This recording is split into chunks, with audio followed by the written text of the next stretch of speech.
Dear audience, the topic which we will cover today is, was it a slip of tongue to declare Osama bin Laden a Shaheed? This is what the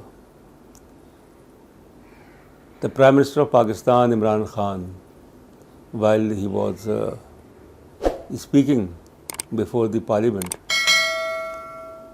in an interview, when he basically he was referring to May 2nd, 2011, when in a safe house compound in Abbottabad, the garrison city, Operation Geronimo, which was launched by the US Navy SEALs, and which killed Osama bin Laden,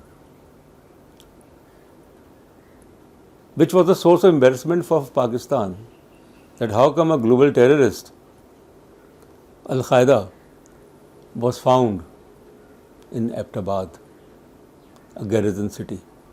So Imran Khan, he referred to that incident of May 2nd,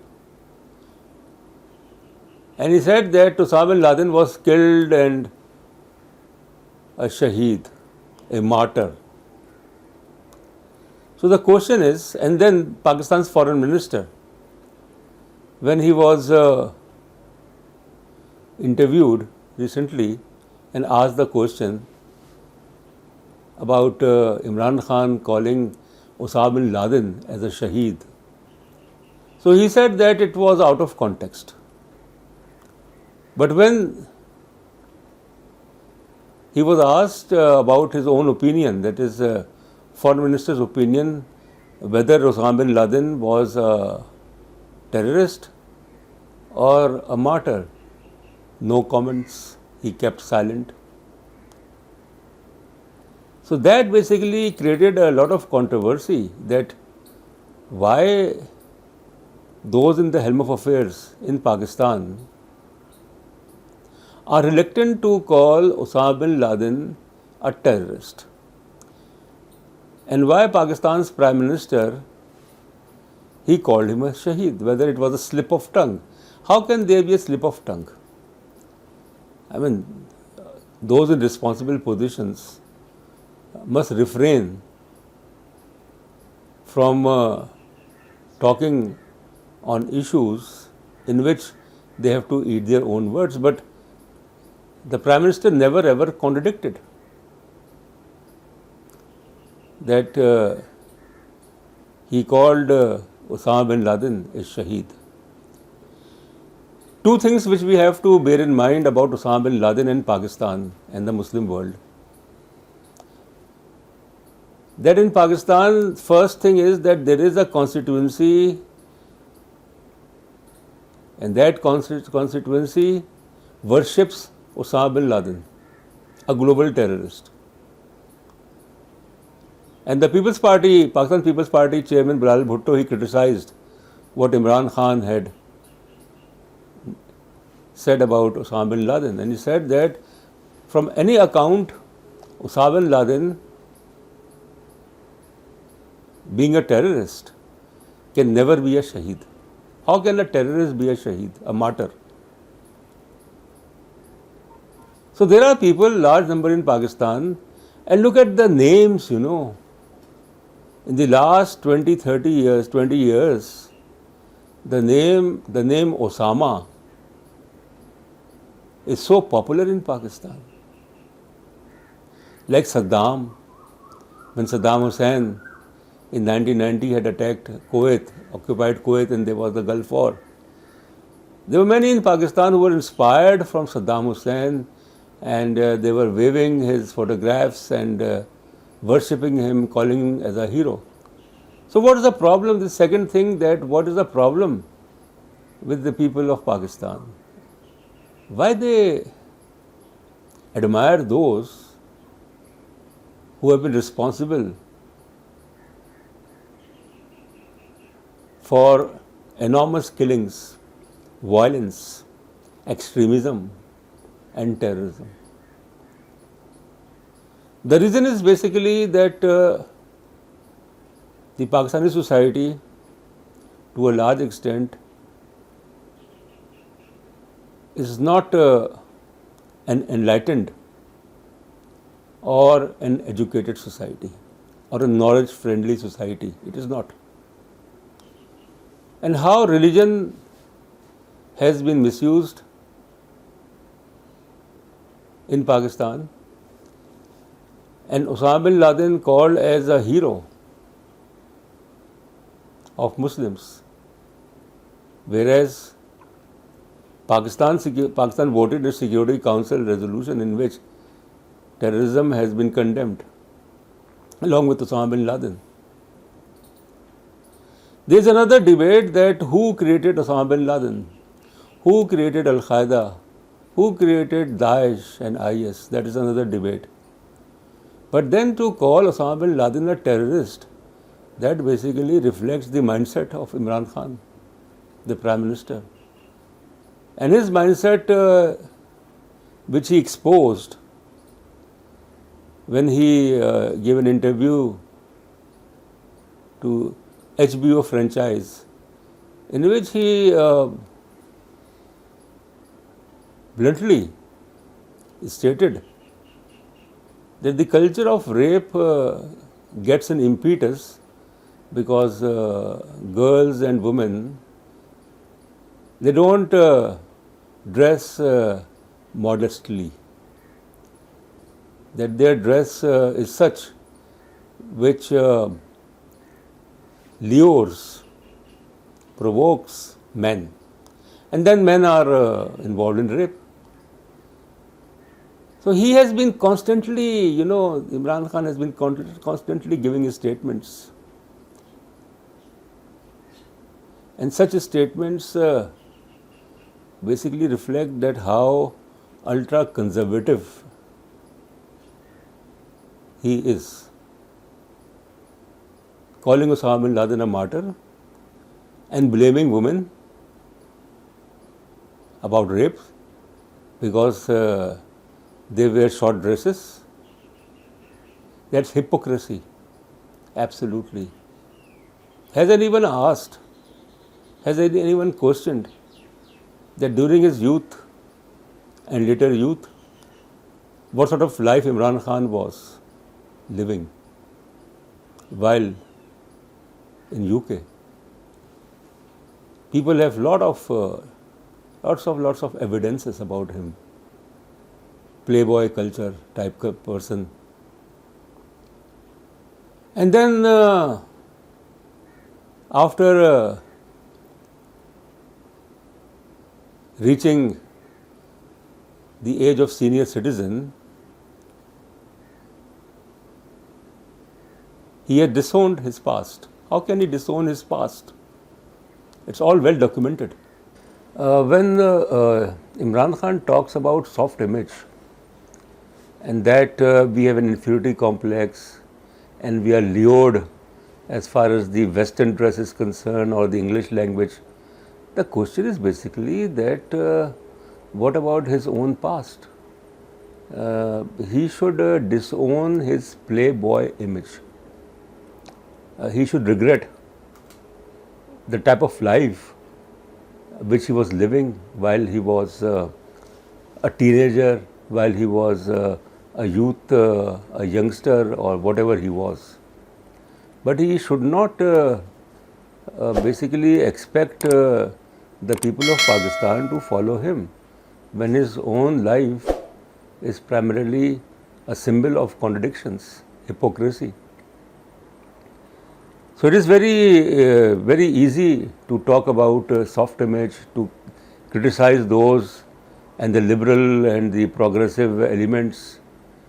The thing is basically that most of the Muslim men, particularly in this part of the world, they are so rigid in their attitude about the conservative mindset, ultra conservative mindset, and they don't see any fault of their own. They will deprive their women of freedom, of living a life of their own choice. But as far as the Muslim men are concerned, most of the Muslim men, they think they are above everything. They are above everything. They can live any sort of life. So this type of hypocrisy, this type of opportunism, or in a contradiction, which Imran Khan must seriously try to understand, which has hampered and jeopardized his image. To talk about that rape takes place, rape of a woman takes place because of her dress, that her dress basically is so tempting for men, and to put the blame on the woman, I think this is very unfair, and no one is not taking him seriously. So it's not only Osama bin Laden slip of the tongue, it's not only like how women are to be held responsible if they are raped. And then he talked about nuclear deterrence, that if the Kashmir issue gets resolved, then there will be no point for nuclear deterrence. So the thing is basically that those who are his advisors and those who are, I don't know who are his advisors, visible or invisible advisors, but the fact is basically that it's high time. You can fool some of the people, but you cannot fool everyone. And those who are sincere to, honest to, as far as Imran Khan's and the PTI concerned, they are so disappointed. They feel that they have been let down in the last 3 years because of the contradictions, because of hypocrisy, because of the U-turn.